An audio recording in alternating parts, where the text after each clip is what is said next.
요시야가 몸을 돌이켜 떠나기를 싫어하고 오히려 변장하고 그와 싸우고자 하여 하나님의 입에서 나온 누구의 말을 듣지 아니하고 무기또 골짜기에 이르러 싸울 때에, 거룩한 새벽의 기도자 여러분, 주님 앞에, 그 말씀 앞에 엎드려 자신의 죄악을 토설하는 경건의 열심이 우리 안에 날마다 새롭게 은혜의 강수로 열려지기를 소망합니다. 오늘 우리가 읽어갈 하나님의 말씀은 역대하 35장 20에서 27절까지의 말씀으로서 요시야의 몰락, 우리가 어제 살펴보았던 6월절의 큰 헌신과 준비와 열심이 어떻게 백성들의 큰 기쁨으로 나오지 못했는지, 그 어두운 영적인 배경을 보면 오늘 이 국제 정세 앞에 요시야가 지금 애굽의 느고 왕과 이 신흥 세력 바벨론의 느부갓네살의 아버지 나보폴라살로 이루어지는 이 바벨론의 세력과 이 지역을 다스리고 있었던 아수르의 세력, 그래서 애굽의 느고 왕이 이 잔존하는 아수르의 세력과 바벨론 왕과 마주하기 위해서 갈그미스로 올라갑니다. 두 번의 전쟁이 있는 것으로 추정합니다. 성경과 연관해서는.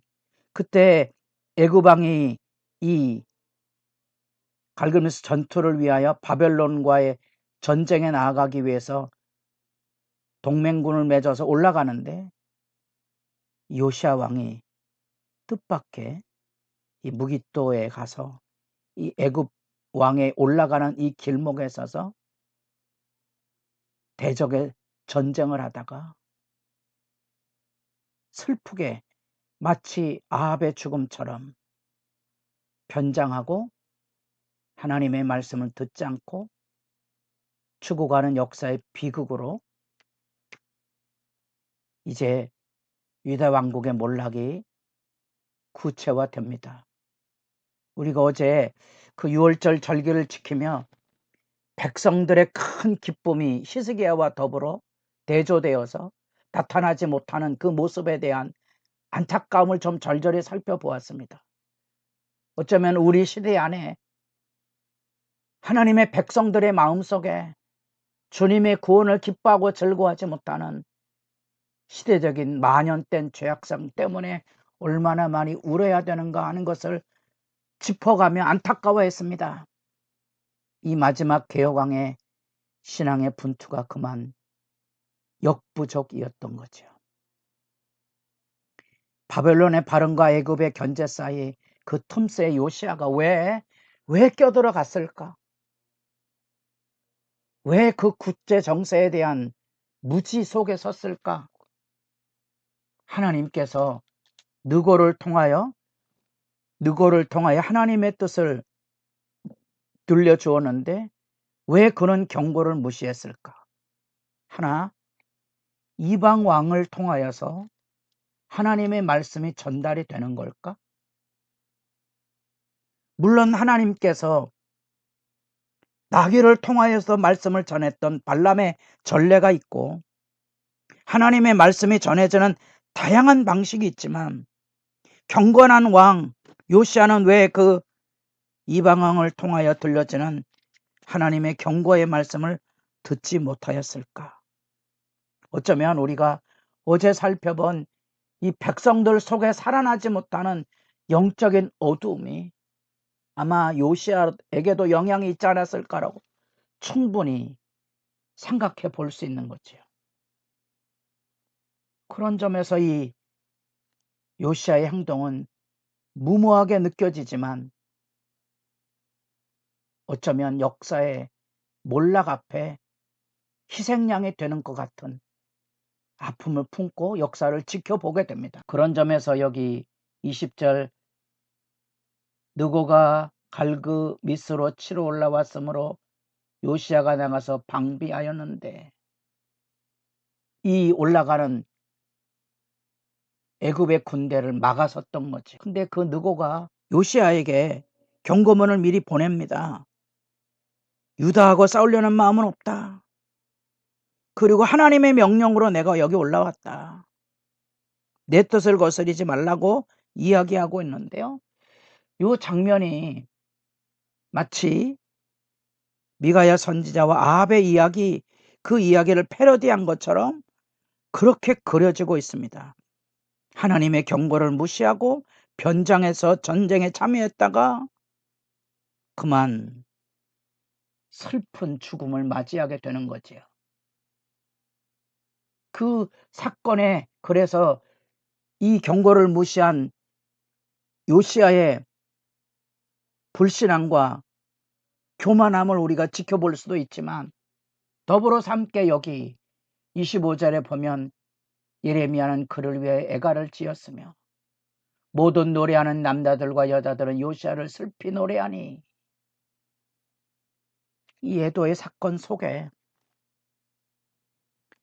거대한 백성들의 불신앙과 죄악 앞에 그것을 채 짊어지지 못하고 무너져간 슬픈 운명의 요시아를 생각해 보게 됩니다. 제가 목회자로 무슨 변명을 하려는 건 아니고, 어쩌면 성도들의 영적인 무력함이 목회자를 그 어리석음에 빠져들게 하는 거지요.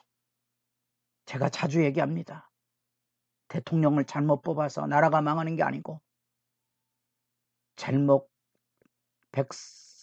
백성들이 대통령을 잘못 뽑은 죄악이 커서 망하는 거고요. 그 죄악에 하나님의 교회가 깨어있지 못하고 바로 내가 깨어있어서 기도하지 못한 죄의 책임을 느끼지 못하면 지금 우리 역대기를 통하여 배우는 역사적인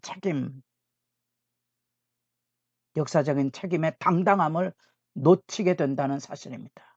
자주 얘기하지만 남편 탓하지 마시고 목사 탓하지 마시고 대통령 탓하지 마시고 그 악의 굴레에서 일어나셔야 됩니다. 역사적인 책임은 지금 내가 지고 있어야 됩니다. 내 본분이 무엇인지. 어쩌면 34장 3절에 나타났던 이 요시아의 삶에 대한 증언이 얼마나 견실한지, 여호와 보시기에 정직하게 행하고 다윗의 길로 갔으며 좌우로 치우치지 아니했다는 이 요시아의 행적이 왜 이렇게 몰락되었을까에 대한 것은 우리로 많은 통곡을 가지고 말씀을 읽어가게 하고 경건의 몸부림도 덧없이 무너져버린, 어쩌면 개혁의 마지막 왕, 나머지 네 왕은 애굽과 바벨론의 꼭두가시 정보였으니까 실제적인 다윗 왕의 왕권의 역사의 마지막은 이 요시아에게서 보는 거지요. 물론 국제 정세에 대한 판단이 섣불었다는 사실, 하나님의 경고를 무시했다는 요시아의 죄악과 불신앙과 어리석음을 우리가 외면할 수는 없지만, 그 모든 것은 바로 온 백성들이 가지고 있는 그 죄악에 빠져든 지도자의 수치와 몰락이죠. 우리가 역대기 말씀 읽어가면서 개혁의 왕, 선한 왕들도 다윗을 물론 솔로몬도, 아사도, 여호사밧도, 요아스도, 여기 우시야도, 요시야도 그 죄악에 무너져가는 몰락의 현실을 우리가 지켜보는 것처럼 아픈 일은 없거든요. 그게 역사의 고발이고 그 역사적인 책임을 나는 다 하고 있는 걸까를 되짚어 보게 되며, 여기 지금 예레미야를 비롯해서 요시야를 향하여 애가를 불러 울어야만 됐던 그 눈물과 통곡의 아픔이 지금 여기 한 국가의 운명을 상실하고 있는 비극 속에 우리 기도자의 책임을 돌아보게 되는 겁니다. 나라의 멸망에 대한 여러 역사의 논쟁들이 지금도 계속되고 역사 논쟁 앞에 누가 옳으냐 그르냐 이런 싸움을 하고 있지만 오늘이 문제입니다. 나라는 이완영이 팔아먹은 게 아니고요. 그 나라의 멸망에 책임을 누구에게 물어야 된다면 오늘 지금 그 시각에 오늘 우리는 이 교회 현실 앞에 나라의 운명 앞에 우리는 어떤 선택을 하고 있는가를 생각하고 돌아보고 울어야 마땅하지 않겠습니까? 그것이 우리가 긴 역대기 역사 속에서 하나님의 백성의 몰락 속에서 배우는 눈물의 교훈입니다. 다시 역대기의 본질로 돌아가서 역대하 7장 14절을 짚어가며 여러분도 다시 여러분이 서 있는 삶의 자리에서 내 책임을 다하고 있는지를 묻는 시간이 복되기를 바랍니다. 내 이름으로 일컫는 내 백성이 그들의 악한 길에서 떠나 스스로 낮추고 기도하여 내 얼굴을 찾으면 내가 하늘에서 듣고 그들의 죄를 사하고 그들의 땅을 고칠